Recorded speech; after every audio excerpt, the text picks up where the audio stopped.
Hello and welcome to Access Asia. I'm Jenny Shin. Coming up, the last standing active pro-democracy party in Hong Kong disbands, citing pressure from Beijing. The latest casualty in a years-long crackdown that's already extinguished much of the city's once vocal opposition. Exiled spiritual leader the Dalai Lama confirms that he will have a successor after his death. That announcement coming amid celebrations in India for his 90th birthday. And the most successful series ever streamed on Netflix, Squid Game, comes to an end. The third and final season of the South Korean show scoring a new record for the streaming platform in the first 3 days. But first, we begin in Hong Kong, where one of the last remaining opposition parties has officially disbanded, citing immense political pressure from China. The League of Social Democrats was founded in 2006 and was known for its street protests and its relentless calls for democratization. That announcement came ahead of the 5th anniversary of the Beijing-imposed national security law on the former British colony on June 30th. Well, for more, we can bring in Eric live from Georgetown University Center for Asian Law. Eric, it's great to have you with us on the program today.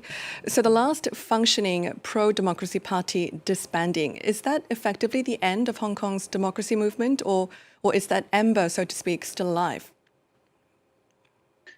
Well, despite pro-democracy parties are totally gone in Hong Kong, we have seen there are still many individual citizens trying to struggle for democracy, defending their human rights. So it's very possible to say opposition parties have no opportunity to engage in politics in Hong Kong evermore. But there are people in Hong Kong who are still struggling. Perhaps they have to pay a price for their expressions of political opposition.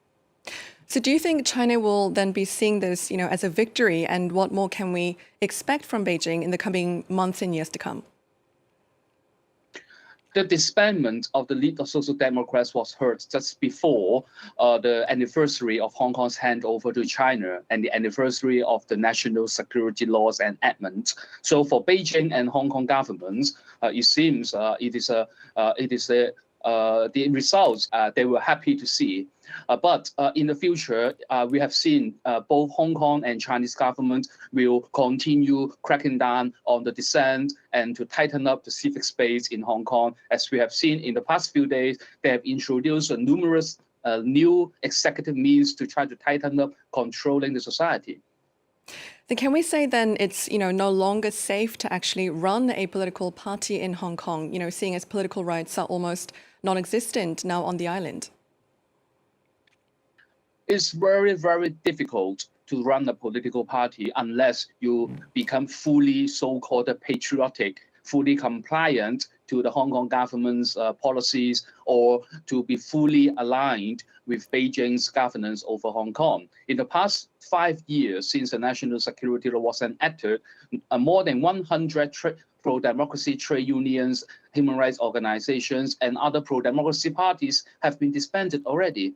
And in the future, we don't see Beijing will allow any opposition political parties to operate in Hong Kong or to engage in elections that are set as patriots only, which means they are only people loyal to Beijing could become a lawmaker, could become a formal politician.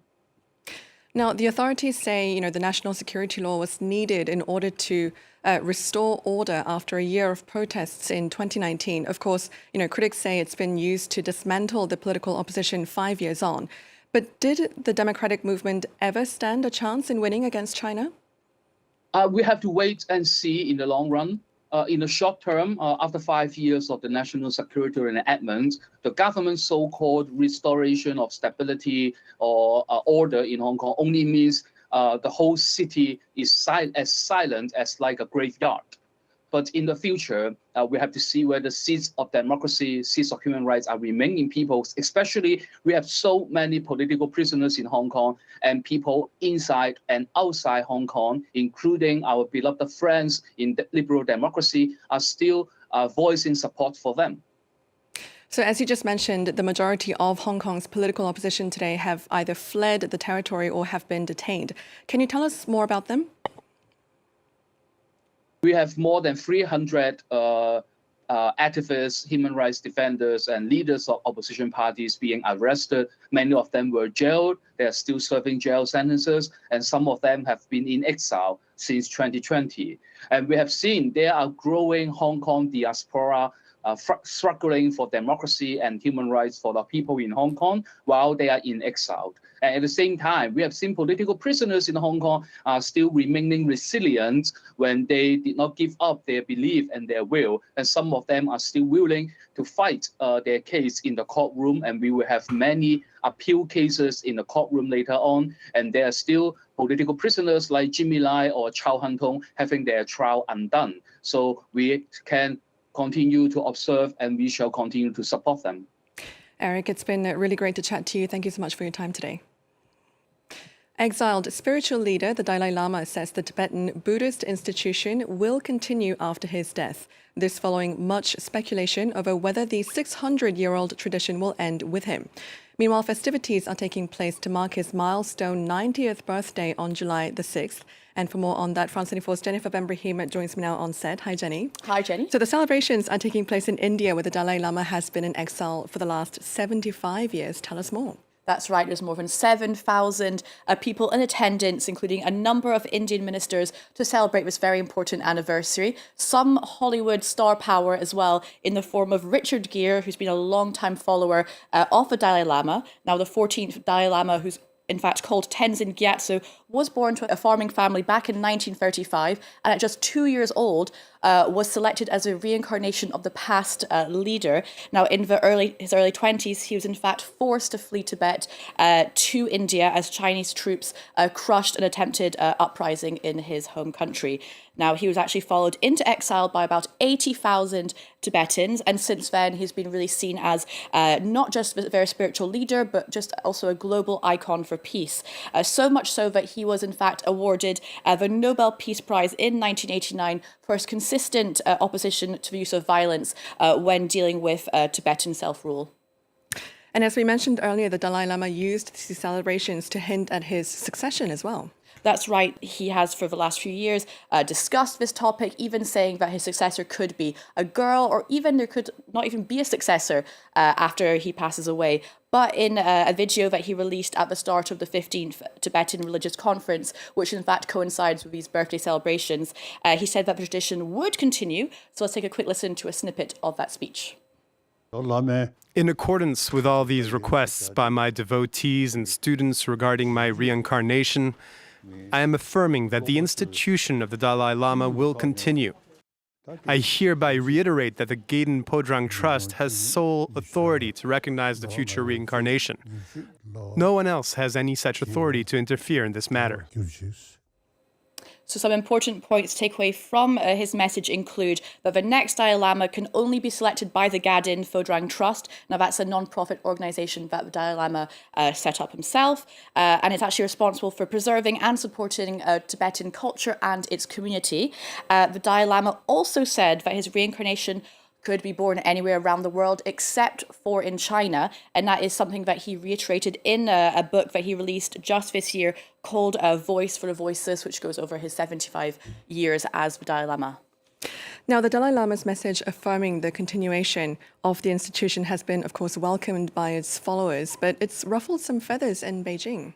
That is for sure. Now, China, which considers Tibet as part of its territory, does not accept the authority of the Dalai Lama's trust, the Gaden Phodrang Trust. And following his speech, the Chinese central government were very quick to release a statement saying that the successor would be from inside China and must, of course, be approved by the government using what they call the Golden Urn process. And this is a ritual dating back all the way to the Qing dynasty in 1792.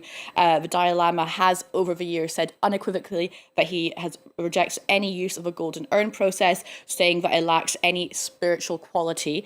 And now, despite the Dalai Lama having always advocated this sort of middle way to resolve the status of Tibet, precisely meaning that he believes in genuine self-rule within China, the Chinese government regards him as a separatist. Now, his message could also be interpreted by the Chinese government as a power move of sorts. So we're going to see what happens in the next coming weeks and months. One important point I want to just bring up at the end is that back in 1995, Chinese authorities kidnapped a 6-year-old Tibetan boy, just days after the Dalai Lama recognized him as a reincarnated Panchen Lama, that is the second highest ranking spiritual leader, just after Dalai Lama, of course. And to this day, there's no news as to his whereabouts.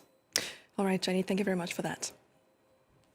Next, it was a global sensation when it made its Netflix debut in 2021, and now 4 years later, Squid Game has come to a third season finale. The dystopian survival series became the streaming platform's most watched show with a record 1.65 billion views in just 4 weeks after its release. Olivia Salazar-Winspear tells us more. A real-life reenactment of some of the ultra-high-stakes games that have gripped viewers from Seoul to Stockholm in this Squid Game-themed parade in the South Korean capital to celebrate the release of the third and final season of the hit TV show.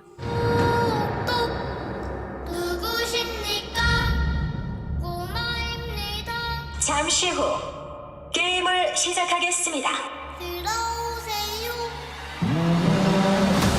Its creator originally intended to make a limited edition series, but the show's global success meant he filmed seasons 2 and 3 back-to-back, following the fate of a group of cash-strapped contestants playing to clear their debts and to stay alive. He says it's now truly the end of the Squid Game story. I'd be lying if I said that I didn't feel any pressure. I was so aware of how many expectations there were from all the fans. But I tried not to let that get to me too much. This biting social commentary on human greed and capitalism has become Netflix's most streamed show, the latest Korean cultural export to find a warm welcome internationally.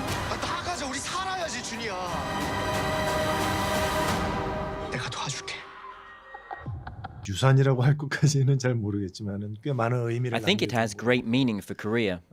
I don't know if I can call it legacy, but the world has responded really well. They love Hwang's amazing abilities, his creativity, and the fact that we got to showcase Korean actors, a Korean crew, and a Korean story. 스태프분들을 알릴 수 있었던 것이 가장 I think that is the most important thing, as well as Squid Game's legacy. 그런 레거시라고 할 수 있지 않을까 싶습니다. The series has become such an established part of the cultural landscape that Squid Game characters were even used in election-night graphics in South Korea, standing in for the presidential candidates who were only fighting it out for elected office that time and not for their lives. And that's it for this edition on Access Asia. Thank you for watching.